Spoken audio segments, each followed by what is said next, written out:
Well, good morning, good afternoon, good evening. Regardless of whereabouts you are attending from in the world today, a very warm but slightly wet welcome from Auckland today. Not only are we locked down in Auckland, but we've got awful weather, floods, thunder and lightning, etc. But I'm hoping to cheer everyone up by sharing some of my favourite writing strategies today. Writing is something we do a lot of at Academic Consulting, whether it's producing writing ourselves by way of research reports for clients, but we also offer a range of writing related services such as proofreading, document formatting and reference checking. So today's tools that I will be sharing with you as part of my toolkit are things that myself and the rest of the team here at Academic Consulting use on a regular basis. Now, I will also be talking about some tools that we don't necessarily use, but we've seen other researchers use and we know they like them. So we do want to sort of not be too biased there. There's going to be quite a wide range of different tools covered as part of the session. This is a webinar I run in sort of slightly different formats every now and again. And one of the reasons I love presenting it is just that I love sharing some of the tools that I find helpful. But one of the other reasons I enjoy it is that inevitably people attending in the group have got lots of tools of their own that they're usually more than willing to share. So please, as we go through today, if you have any of your own recommendations or tools that you use, we are encouraging you to share those. I'll talk more about that in a moment because we like to learn from you. We'd like to think you like to learn from us as well, but we learn a lot from our clients. And I'm looking forward to learning a few new things myself today. Now, I will be starting with slides and then I'm going to be jumping across into a few websites and also Microsoft Word. I'm not going to be demonstrating absolutely everything that I'll be mentioning today. There are so many different applications, I just wouldn't have time to, but there are a few that I think might be helpful to see in action rather than being talked about more generally. Now, I can't get into specifics for any of the applications, hence why at the end of the slides today, there is a rather big list of websites. So you are more than welcome to check out things like pricing and functionality and any of the specifics yourself. On that note, today's webinar comes with a procrastination warning, particularly because we are in lockdown, or a number of us attending are in lockdown. So if you are the kind of person that has procrastination tendencies, there are a few of the tools that I'll be mentioning today that you could go down a few rabbit holes with. So I do just like to give you a bit of a heads up in that regard, just in case that is helpful. Now, on that note, I think I might just get cracking with the slides and we'll walk through what it is I'd like to share with you today. Now, I do have a lot going on screen here at the moment, so I might turn my webcam on and off a little bit as we go through today, just to help manage that. Obviously, as some of you will be able to tell from my changed background, I'm also presenting from home as well. So expect to see me sort of pop up and off a little bit throughout the time that we have together, but I'll just keep it on for a little bit for now. So I've mentioned the questions already, but the other thing I wanted to come back to, I've just mentioned that I'd really encourage you to share your own recommendations and your own tips as we go through today. We are running a little bit of a competition as part of our session. So what Andrew and I will be doing at the end of today is going through all of the tips and recommendations that you sent, and we'll be selecting the best one to win a 3-month membership to our new Research Accelerator program. Now, I will be talking about Research Accelerator at the end of today. So if you haven't heard about that yet, I'll talk more about it at the end. But just for now, all you need to know is that if you have something you'd like to share to enter the competition, you can send that through to Andrew and I as we go through today.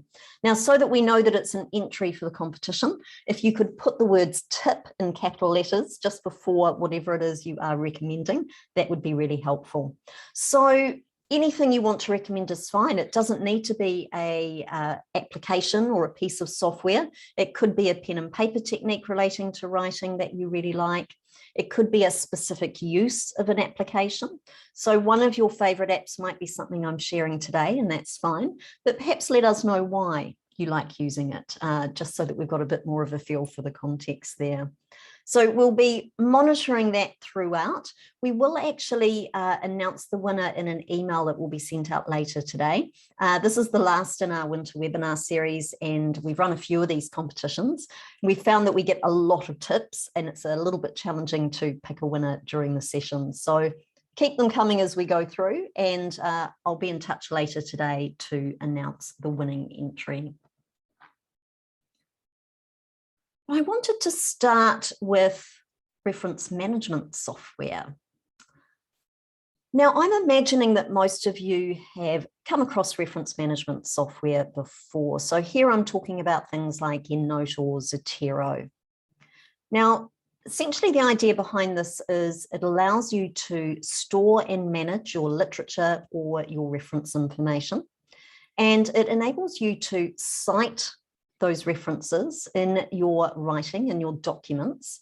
It formats them according to a style that you choose, and it creates a reference list at the end of the document for you. Now, most researchers are familiar with reference management software to that extent, at least. Something that I think is often looked in relation to the writing process is that this type of software often has functionality that allows you to add things like notes, keywords, abstracts, etc. And most of the available options, so regardless of whether it's EndNote or Zotero or something else, most of them have a pretty impressive search functionality that will allow you to quickly locate references that you need.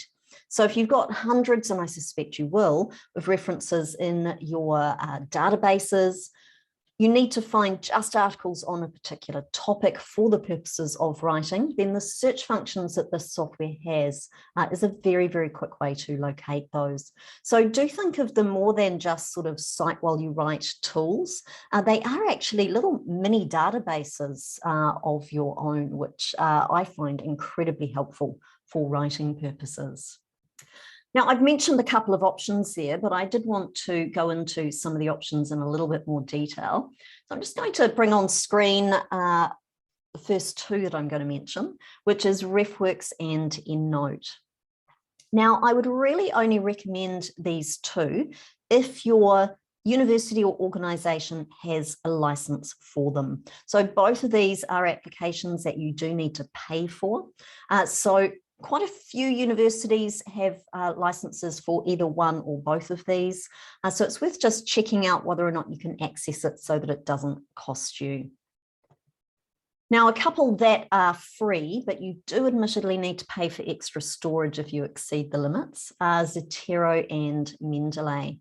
Now, what I like about free options for reference management software is that we don't always stay at the same university or institution throughout our careers.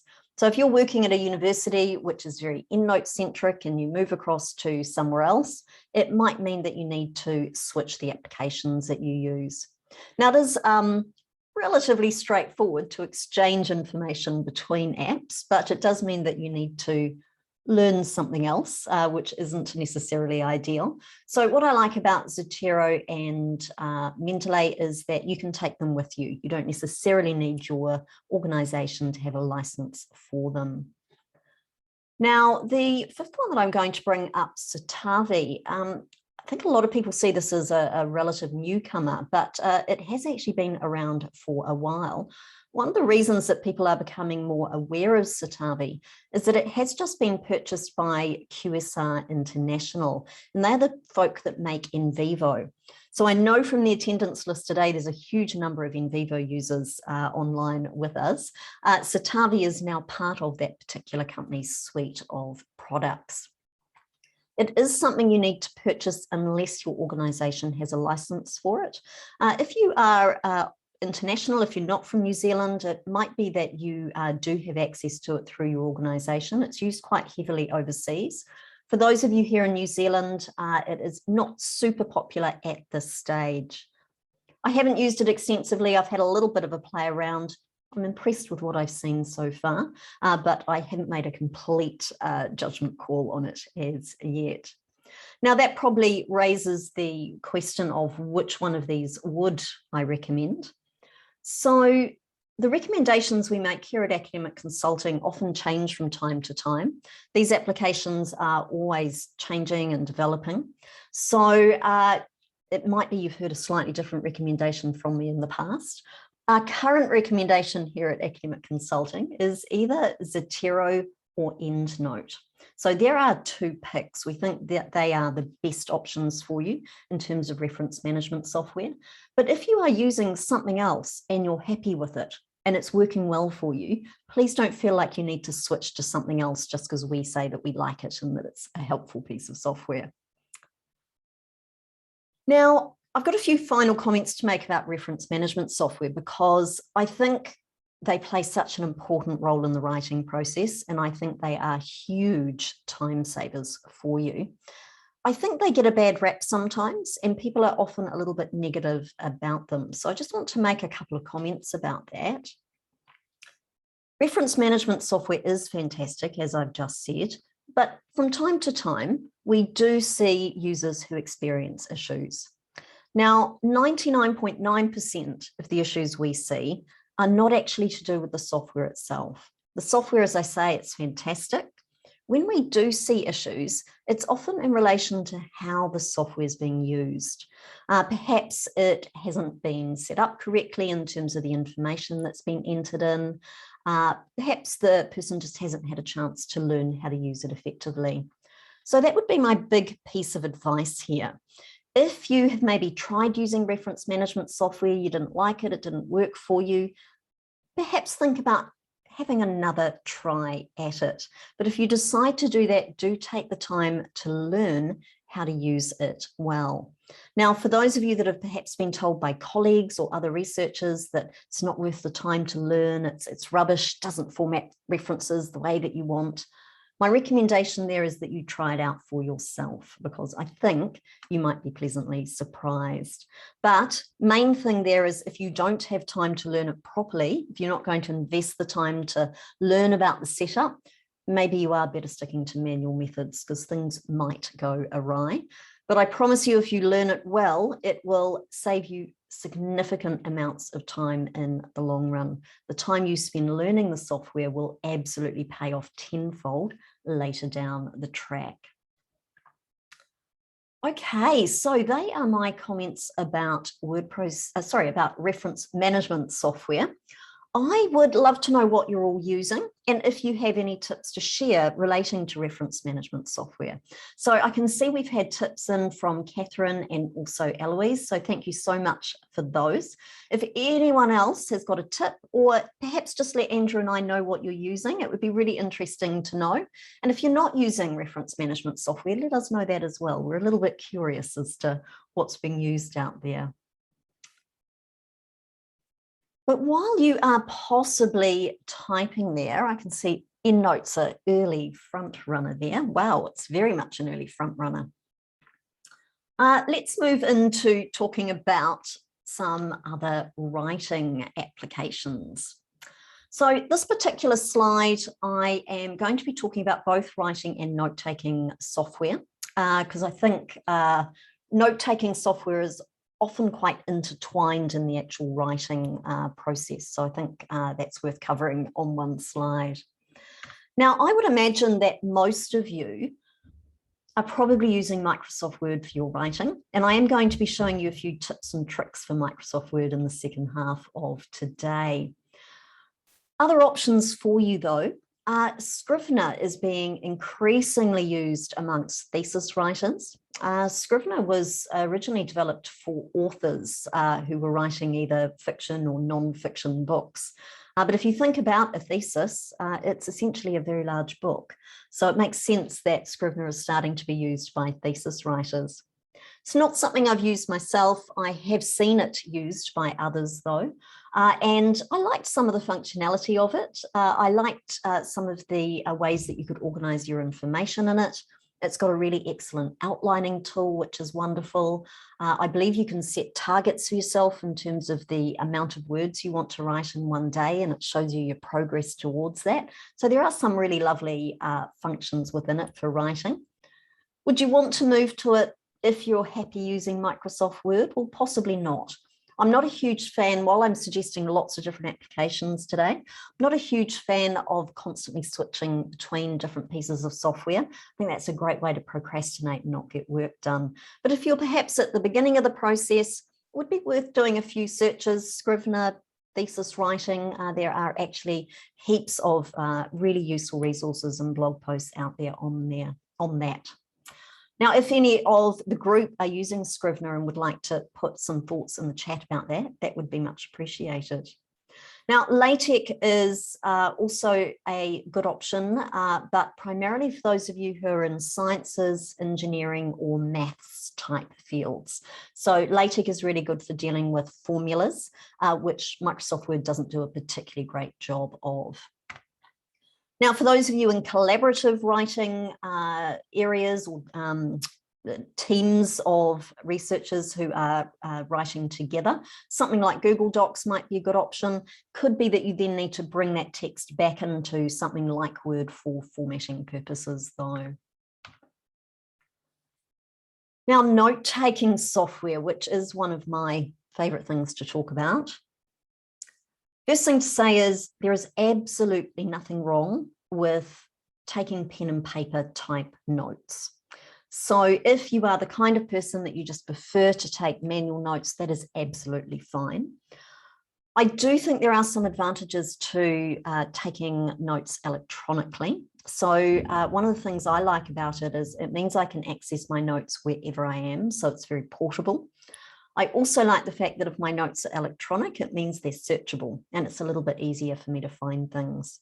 But I must admit, often write notes in little hard copy books and then transfer those across into the note-taking applications that I use. Now, one thing that I have been reflecting on since we went into lockdown here in New Zealand, I have got a few researchers that I work with who were a little bit caught out. They had written notes in research journals and the like that were in their offices on campus. They didn't get a chance to go into campus to get those notes before we went into lockdown. And so they're now working at home for, well, we've been several weeks now, possibly a few more in Auckland. And of course, they're having to continue their research without those precious notes. I feel really, really bad for them. So one tip I would give you is if you are creating pen and paper notes, perhaps every now and again you scan them in or take some photographs or take your notebooks with you would be my advice. Now, in terms of note-taking applications, I've got 4 on screen. These are not the only options, but they are the 4 that I'm most familiar with, and they're probably the 4 most common. Roam Research and Notion are relative newcomers. They are pretty natty, though, I must say, from what I've seen of both of them. The marketing for Roam Research says that it supports networked thoughts. So you're able to create lots of internal links within your notes, which is quite neat. And it also has a really, really flexible structure that you can use. Notion likewise. I think of Notion, it's almost like having a personal wiki. You can create lots of internal links and some of the formatting options for the notes are really nice as well. Evernote and OneNote have both been around for a while. I suspect large numbers of the group are already using one of those two. My personal preference is Evernote. I've been using Evernote now for well over 10 years and I absolutely adore it. I love how simple it is to get my notes into my Evernote database. I can email notes to my account. I can use the Evernote web clipper. I can scan my paper notes and have that emailed to my Evernote account. And even better, on the paid accounts for Evernote, it has handwriting recognition. So the servers overnight will scan and recognize my handwriting, even if it's quite messy. And that means my notes are searchable. And that's just a few of the things that I really like about Evernote. I know lots of researchers that have quite a strong preference for OneNote, and that's absolutely fine as well.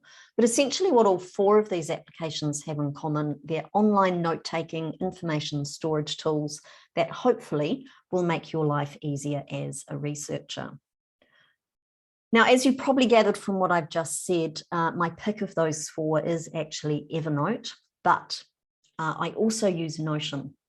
So we're finding these days at Academic Consulting, we're doing a lot more content creation and a lot more video work. I actually find Notion is better for that purpose. It's really helping me keep track of all of the information I'm collecting, and it's helped me set up a database that keeps track of all my videos. So I think that's actually a really good illustration of the fact that these different apps can be suited for different purposes, as well as being suited to different working styles as well. Now, if you are wondering which one of those 4 might be good for you, I have a few suggestions for you. So if you are the kind of researcher that likes pushing things in boxes, so if that's your personality type, you like organizing, you like putting things in boxes, I think Evernote would be a really good choice for you. It's got a very structured building block system that will just help you organize and manage your information. I think you will find it works quite well with the way that your mind works. If you are an outliner when you write, so if you like to sketch out outlines and fill the details in later, Notion would be a really good choice. I actually really love the way that Notion works in terms of outlining. It's really, really effective. If you are the kind of writer that I term a gardener, now by that I mean you plant a seed for something and you just see how it grows. You see what direction it takes. So you don't necessarily have a set structure at the beginning. Then my understanding is that Roam Research is the perfect tool for you. And last but not least, if you are in an organization or a team that heavily uses OneNote, well, perhaps you better actually go with the majority there, and OneNote could be a good option for you there. You don't necessarily need to be using the same note-taking system as the rest of your team, but if you are doing any collaborative work, it is going to make your life a little bit easier. So that would be my advice there. Always worth checking these options out for yourself, though. There's just a few thoughts and recommendations from me on that front. Once again, if any of the group are using any of these 4 or something else, I'd love to hear from you. So in that chat panel, let Andrew and I know what it is you're using. Is it Evernote, OneNote, Notion, Roam, something else? And if so, what is it? Then we'd love to get a bit of a feel for the sort of usage across the group. Okay, while you are possibly typing there, going to take a little sort of side trip into grammar checking tools. Now, of late, there are an increasing number of grammar checking applications available. The one that you are probably most familiar with is Grammarly, I suspect. Now, I did a lot of research in the lead up to today's webinar. I talked to companies that teach writing. I talked to colleagues at universities that teach writing. And the 2 applications that kept coming up above and beyond all the other options were Grammarly and something called Pro Writing Aid. So they are the 2 that I'm going to focus on today. I'm not going to go into all of the others. They are a little bit more business focused, which isn't quite so helpful for academic writing. Now, I think these automated grammar checkers can play a really useful part in the writing process. They're really great for picking up on some of those real clangers in your writing, some of the more obvious mistakes that you've made. The main reason I think they're helpful, though, is for teaching you some of the basic grammar rules. So it's great that they pick up on obvious mistakes, but I also think it's a really useful way if your grammar is a little bit so-so, if you think it's in need of improvement, then these tools don't just pick up on the mistakes you've made, they explain what the issue is. So you can start to learn about what's acceptable and what's not. And I think from a learning point of view, seeing something like that in action on your own writing, I think that's actually really, really helpful. A few caveats here, though. I don't believe that the use of something like Grammarly or ProWriting Aid replaces a really good proofreader. So there's a lot to be said for an actual proofreader, a human being, going through your writing and picking up on any errors. So that's the first thing I'm going to say. I think you'll find, even if you use these tools, if you pay a professional proofreader, they will pick up on a lot more that was possibly missed. The other thing to say here is that the use of these tools can sometimes, I want to use the phrase miscorrect there. I'm not sure that's actually a word, but I'm sure you get the idea. So if we are thinking about things like qualitative or quantitative results sections, we're often using terms and jargon in very specific ways. And sometimes the suggestions that those apps can give you are actually incorrect. And it's better that you as the researcher sort of makes sure that those particular terms are sort of used in the correct way. As well as perhaps making suggestions that aren't appropriate for your writing, the other thing we can sometimes find is that they sort of strip a little bit of the style or personality of your writing. Remember, we had a client a few years ago, I think it was Grammarly they'd used, and he commented that he felt that it had made his writing sound like a robot. So you've got to be a little bit cautious of that as well. It can actually strip out some of those stylistic things, as well as incorrectly changing some of the nuances of your writing. Now, for those of you that joined the session late today, because I did see a few names pop up after we started, just to note that the links for all of the software I'm talking about today are in the slides at the end of the presentation. So I will ask Andrew just to send through in the chat panel for you all again, in case anyone missed it, just a link so that you can download today's slides. And all of those apps or software that I've got in blue on the screen, there are links for those if you would like to investigate further at the end of today's slide set.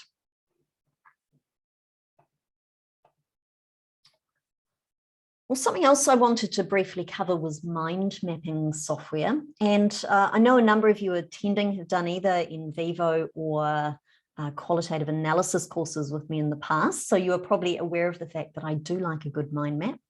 Just a note, by the way, as the chat was coming through before, saw a number of you mentioning the memos functionality in vivo for taking your notes. Was very impressed by that. Big thumbs up there. That is actually a great way to make sure that any notes that you take about your analysis are stored with your data, which is wonderful. So I am a huge fan of mind mapping and I use it in lots of different ways. So it's great for taking notes on the articles that you read, just to force you to be a little bit more active with and engaged with your reading. I use it a lot for brainstorming outlines for something I might write. And I've got an example of one of those for you shortly. Helps me structure my writing. And one of the things I like if you're using it for outlines or structuring your writing, depending on the application that you used, you might be able to export it out into Microsoft Word so that you've got a written outline there that you can fill in. And that is a very helpful thing to do. Something that you might like to do, given that we're talking about lots of different applications today, if I do make a mind map about an article that I'm reading, I often save it inside either my note-taking software or my reference management software, depending on what's applicable there.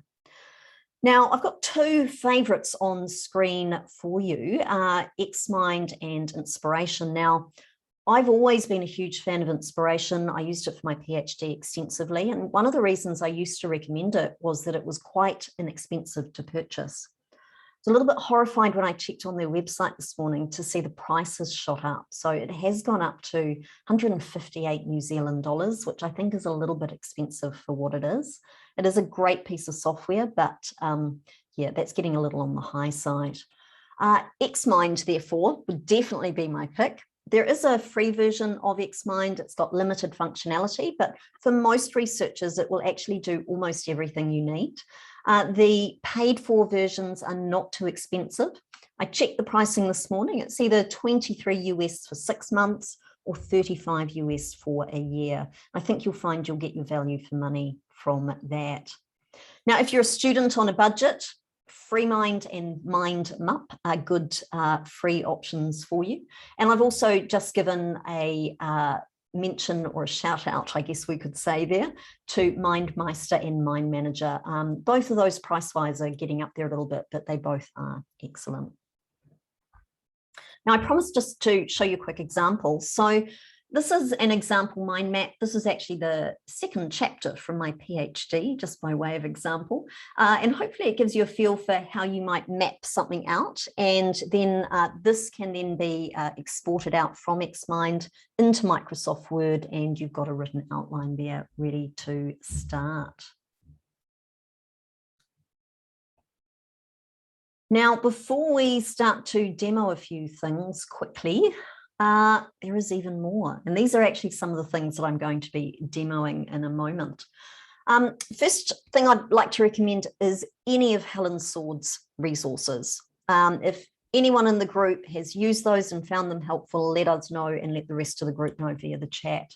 So in particular, I'm about to show you something called Writer's Diet, which is a way to check how fit or flabby your writing is. She also has something called Writer's Base, which is a way to assess your writing behaviours, which I find fascinating. Hemingway is another good website that allows you, it's a little bit like Writer's Diet, you can paste your writing in and it gives you an indication of readability, which is quite helpful. For those of you that are record keepers or that like to have a particular goal for your writing, both 750 Words and Written Kitten are good options in terms of you can set yourself a target number of words and those websites will keep track of how close you are to your target, or in the case of Written Kitten, give you a reward for reaching it. I'd also highly recommend an app called Text Expander. Text Expander is something you need to pay for, but it's software that runs in the background on your computer while you're working. You can set up little short abbreviations for text and it will expand out into longer words, phrases, or even paragraphs if you want. So that's something I'm going to be showing you a few examples of once we get across to the software we're using today. And I also was just reminded, I've been running Shut Up and Write groups throughout the lockdown here in New Zealand as part of our Research Accelerator membership. And one of the group members last week reminded me of the Manchester Phrase Bank, which is worth bookmarking. It's the kind of thing I often forget about. And every time I see it referenced, I think, oh, I must remember to use that. So I will show you that in a moment. It's got a really useful list of phrases that you can use in your academic writing. Particularly for things like writing up your method and results section. So that's highly recommended as well. Now, just before we jump across to software, I did just want to make quite a big point here, and I'm not going to go through all of our golden rules for choosing applications. The main thing I wanted to say is that whenever I'm talking about workflows or research processes or anything to do with writing and research, I'd have to say the most frequently asked question that I get is there an app for that? Now, I like using software. I like apps on my smartphone. You know, they're really great tools in a lot of circumstances, but I think you need to be careful that you don't think that they are going to provide all the answers for you. So it doesn't matter what you're using, you are still going to need to do some work. It's not going to be a magic wand that can be used. So I think it's really important that you have good workflows in place, that you learn how to use the application well, that you stay on top of things like filing and record keeping. All of those good practice things still need to happen.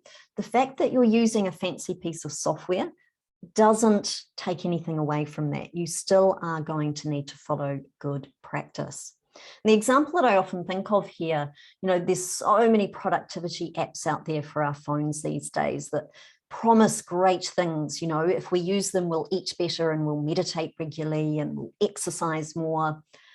Well, they might send you a few reminders, but you still need to do the work. You know, having a reminder of you on your phone to meditate every day does not mean that you're actually going to put the work in and do that. So I think with any of these applications, it's really important to keep that in mind. Now I'm going to jump across to some software here. I'll start out with some websites quickly, actually. What I would love to know so far, and this is my little check to see if you're all listening to me, send Andrew and I a message with one of those apps that you're going to look up after today. So it doesn't matter which one, what's the first one you're going to be looking at after today's webinar, or what have you looked at already? Because I suspect a few of you might be multitasking. So if you are multitasking, come back to the computer for me. We want to see a quick message from you to see which of those applications you are going to be trying. Oh, that's wonderful, everyone. That's great. Lots of Xmind coming up there. Yeah, wonderful. Okay, well, I won't get too distracted by that. I will just come across to, should go and start with Writer's Diet. So just bear with me while I change my share. And I might just for the next little bit turn my webcam off, folks, just so that we can manage everything that's on screen. Okay, so got a few links open here. The first one to show you is Helen Sword's Writer's Diet. This was the website I mentioned that would tell you how fat or not fat, sorry, flabby or fit is the phrases she uses. So how fit or flabby your writing is. Now I'm going to put some writing in here and I'm actually going to show you Text Expander. So I'm actually just going to type in here semicolon EG. And you can see that it's immediately expanded out that section of writing. Now, you wouldn't normally use Text Expander in this way. Obviously, something like a paragraph of academic writing isn't something you'll be doing repeatedly, but I thought that was just a nice quick illustration of how that worked. Now, let's run the test. I'm not expecting this to be great, and indeed, it has come up as being flabby. Now, if you don't like that language, fit, flabby, she has introduced, if I click on the gear icon here, you can change it. This is quite an apt one for today, cloudy or clear. So you can actually change the terminology that's used. And also an option here, you can get an add-in for Microsoft Word. And that means that you can actually run this test over your writing while you're writing in Microsoft Word. Now, I don't want to go down the rabbit hole of talking through what all of this means, but this is a great site to be using in conjunction with Helen's books. So she's got a great book called The Writer's Diet that goes through in a lot of detail about what all of these things are. Now, I'm also just going to jump across to her writer's base and I'll click on that. So this, as I said, it's a little tool that will allow you to assess your writing behaviours. And as we go through these, folks, if you are really excited about any of them, please let Andrew and I know. Remember, there is emojis there if that's quicker to let us know, or just a quick comment would be great as well. So this gets you to rate your writing on a number of different aspects. So behavioural, and you can actually just move the little slider here along, artisanal, which is your skills, social, and emotional. And of course, this bears no relation to my writing behaviours. I've just randomly created that. But what's quite neat here is I can click on See Your Profile, and it will pop up and tell you, so that particular combination is something called the bullet train, and it tells you a little bit about your writing.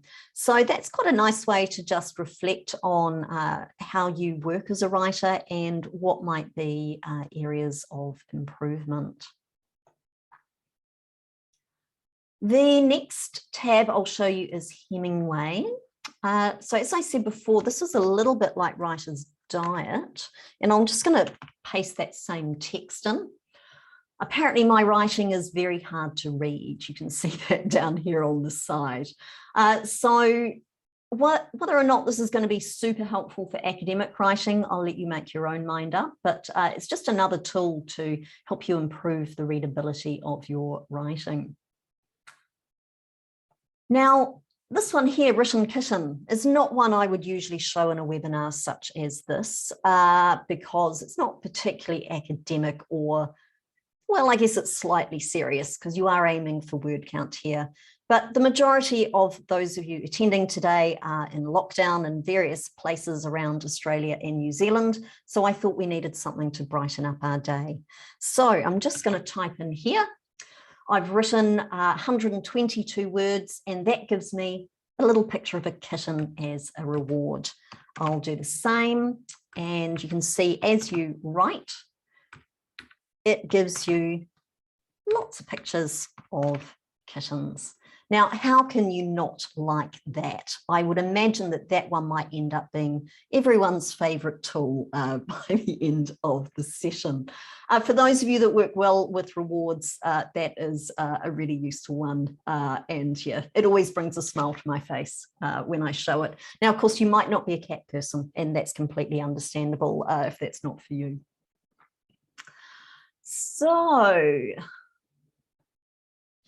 promised to show you the Manchester phrase bank. So you can see here everything is organised in groups.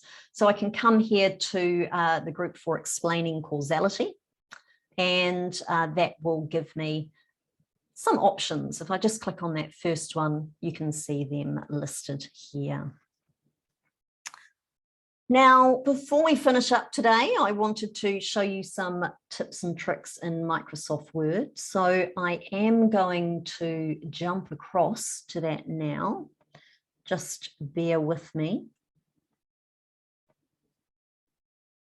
And I've just seen a message there from Natalie around sharing the links with postgrads in her school. Absolutely, please share these with other people. The recording from today will be emailed out to all of you because you are attending today, but it also will be on our website until the end of September. So I'll just ask Andrew to post the link to the winter webinars page through the chat panel for you all. So if you would like to recommend this session or any of the other ones we've run to your fellow postgrads or your colleagues, you can actually just send them the link to the winter webinar page, and all of the recordings will be there until the end of September. So please share the links, share the webinar recordings as much as you would like. And also just been asked about a list of the participant tips. I do collate these after the session, so you will get a list along with the webinar recording later today. Now, I got a bit distracted there by those questions, so I'm hoping that Microsoft Word is open on screen. If it's not, if someone could let me know, that would be wonderful. So just a few sort of quick tips here that I wanted to cover. And I've got a sort of slightly edited version of my PhD on screen. So this is actually, it is my PhD, but I've introduced some purposeful errors to the document just for teaching purposes. And one of the things I wanted to show you, I'm just going to, well, actually, the first thing I'll show you is the navigation pane, which I use extensively to jump around large documents. So I'm on page 2 of my document here, and there's a particular area of this file I'd like to go to. Just come up to the View tab of the ribbon, and I can click here on Navigation pane. And what this gives me, it's a little bit like a table of contents down the side that allows me to jump around the document. Now, this does rely on you using styles in Microsoft Word. I'll just jump back to the Home tab of the ribbon for a moment. Styles are the built-in formatting characteristics that come with Microsoft Word. They sit here up on the ribbon. They are fabulous for working with long documents. They allow you to do things like this navigation pane that I'm showing. They also allow you to create automatic tables of contents and just make your formatting consistent as well. So navigation tool to jump around a large document is my first tip for Word. I'm just clicking on headings here down the side, and you'll see that it is taking me to the various parts of the document. But what I wanted to do is jump to this little section here, and my all-time favorite tip for Microsoft Word is something that a lot of people don't know is in the software. It's the read aloud functionality. Now that's on the Review tab of the ribbon. And you can see there's a button here for read aloud. Now, if you are on an older Mac, unfortunately, read aloud is not a function in Microsoft Word. It's certainly available in the more recent versions, though. I actually checked on my Mac just before I started, and it is definitely there. Now, where this is really helpful is that we're often given the writing advice that if you want to detect mistakes, you should read your text out loud. Now, that never works for me. The reason is that when I read it out loud, I often correct my mistakes without realizing it. So I don't notice the mistakes there because I'm sort of subconsciously correcting them. The read aloud functionality reads the text exactly as it is. And often when we hear our writing, that's when we notice mistakes. It's also when we notice things like structure not making sense or sentences not flowing on from each other, etc. Now, I'm going to just show you how this works. So I've activated read aloud here, and I'm coming off, you'll see I get a little ribbon. And I did test this was going to work via Zoom before, so I very much hope it does. I'll hit play. Just note there is a purposeful mistake in this sentence, so just have a listen to what it reads out. Self-regulated learners are strategic and apply a range of skills and knowledge to learning tasks they undertake. Now, hopefully that really jumped out at you. This word here should actually be applying. And when you hear it, you might not realize what the mistake is, but you can tell that something's wrong when you hear it. So you can potentially do this across whole documents or perhaps just particular sections that you're really worried about. And it can be incredibly helpful just for hearing those mistakes and improving your writing. If you don't like the voices, you can play around with the settings here. Looks like Windows just have 3 different voices. When I checked the Mac earlier today, that had 4. You can also adjust the reading speed here as well. Now, that was one of the tools for Word that I kept having people tell me about, and it wasn't until I tried it for myself that I realized just how useful it was going to be. So even if you think that one's a bit so-so, give it a try on a piece of your own writing, and I think you will be really impressed by how helpful that can be. Now, we've talked about the navigation pane, we've talked about read aloud. One of the other tips I'd like to give you for Microsoft Word is the split functionality, which is available off the View tab of the ribbon. I can see some enthusiastic comments coming through for that read aloud function. Now, I've chosen View, and you can see there's an option here for split. And when I select that, it actually puts my document into 2 parts. So just to be clear, it is the same document I'm looking at. It's just showing me 2 different sections of that document. Now, I find that really helpful in all sorts of scenarios, but just to give you a couple of examples. One is that when I'm writing up statistical tests, I don't want to phrase it the exact same way every time. So I will often put the earlier tests in the top part of that screen as I'm writing the subsequent tests in the lower part, and it means I can just refer back to what I said before. Also really great when you're reviewing a document, you could have your introduction in the top part while you are viewing your conclusion in the bottom, just so that you can be clear that you have said the same things across both. And if you want to get rid of the split, you've got an option here. You can just double click on that bar to get rid of it. Now, there were 2 more quick things I wanted to show you, and then we're going to take final questions, and I will talk a little bit about our Research Accelerator membership.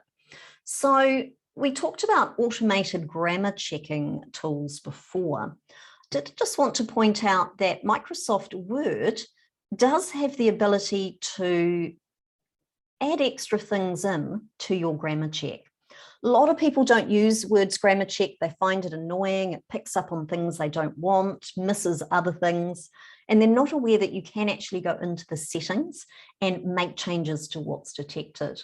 So I'm just coming up to File, all the way down to Options. And on the left-hand side here, I'll select proofing. Now, these tools I'm showing you in Word, by the way, folks, may work slightly differently on your version of Word. So it might be that if it's not quite working the same way as it does on my screen, that you need to do a quick Google search for your version and the functionality I'm showing. But I'll come down here. There's lots of spelling and grammar settings here. I'll click the settings button. You can hopefully see what I mean here. So these are the things at the top that it detects by default. And if I come down, I might need to come down quite far actually. There are some additional things I can add into the grammar check. So things like if I've used jargon, I love the wordiness option here that I've got ticked. You've got formality of your writing, inclusiveness, and something I quite like are these punctuation conventions, things like space between sentences. Often when we're writing in teams, you've got some team members who put a single space between their sentences, others use double. If you copy and paste into one master doc, it's a little bit inconsistent. So you can check that kind of thing here. So I'm not going to go through all of these in detail. It was just really to show you that they were there. I'm just going to click OK there. And while I am in here anyway, the second thing I wanted to show you was the autocorrect options. Now, this is an alternative to the text expander app that I mentioned before. You can actually set up little abbreviations in Microsoft Word and have them expand out to longer phrases. So I'll show you an example of what I mean. If I click autocorrect options, as you might have gathered from the document that I've got open, my PhD was on self-regulated learning. I didn't want to have to type that in every single time. So I set up the abbreviation SRL and had it expand out to self-regulated learning. I'll click the add button here and then OK. Let's exit out. I'm just going to quickly come to the end of the document so that I've got some space. And if I type in SRL and take a space, you'll see it's immediately expanded out that particular phrase. Now, unfortunately, that only works in Word documents. And I've been caught out prior to me using applications like Text Expander because I would use my Word shortcuts and things like emails and end up sending people gobbledygook. So if you are wanting something that works across applications, just a little bit of a note again about Text Expander that I mentioned before. Just want to show you a few of the shortcuts I've got set up. So that's one that just does my sign off for me. I've got my email address set up. I do a lot of Zoom teaching, so I have got any sort of instructions that I might need to quickly put into the chat panel set up. And the other thing, just to show you a slightly longer piece of text, anything that you might need to send regularly to people. I've got an example set up here for my bio. You can see that that has very quickly expanded that out.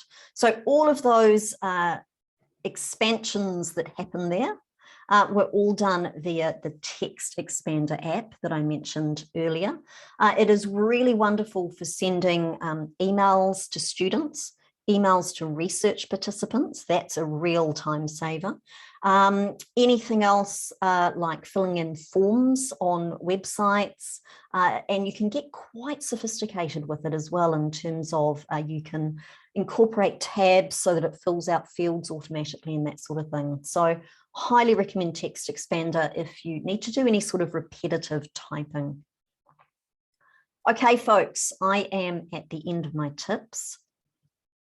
Slightly odd collection of tips today, but they were my favorites. So they belong together in the sense that they're all my favorite writing tips. I do very much hope that you learned something new. And I haven't had a chance to look at all of the tips that came in today, but I'm looking forward to seeing what you have submitted and picking a winner. So remember, you've still got about 3 minutes to send me a tip if you want to enter the competition for Research Accelerator. Now, I'm just going to talk briefly about Research Accelerator. So I'll just change my share. And just for those of you that are interested, Andrew is going to pop the website address through for this.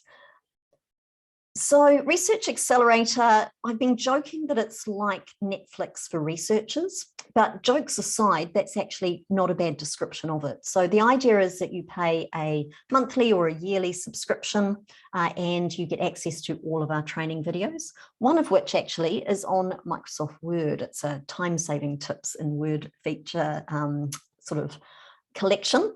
And we've got lots on writing as well as in vivo, SPSS, data analysis, etc. So in addition to the videos, we have got regular live sessions. So we have a minimum of 3 live sessions a month. We just recently increased that to 5. We had a number of members who like to work Saturday mornings.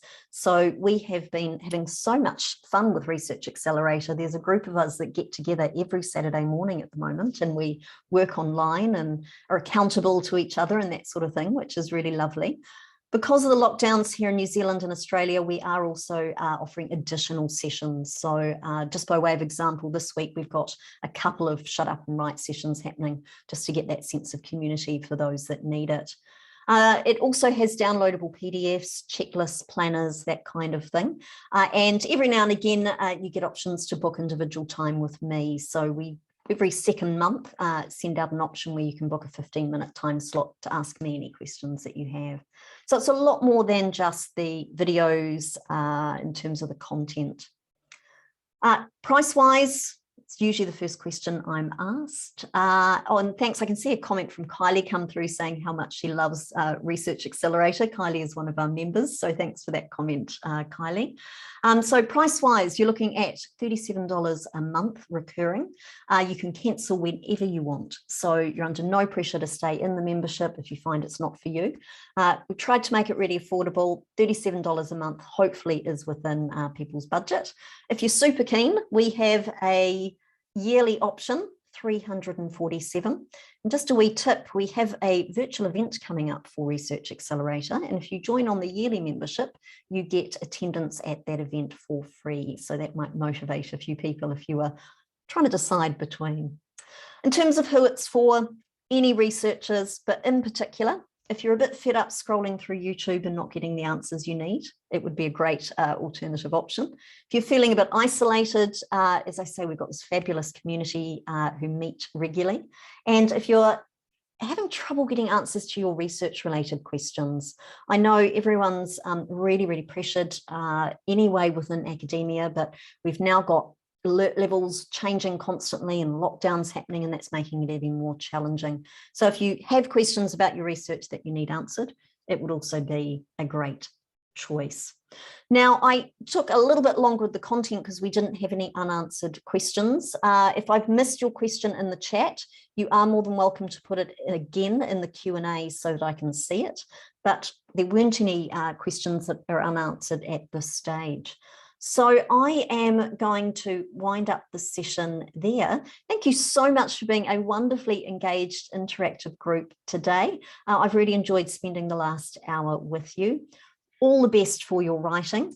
For those of you that are in lockdown situations in various parts of the world, all the best as well. Stay safe, stay in your bubbles, and I will very much look forward to seeing some of you in person at some time soon in the future. So all the best, everyone. I'll be in touch this afternoon with the webinar recording and tips for you.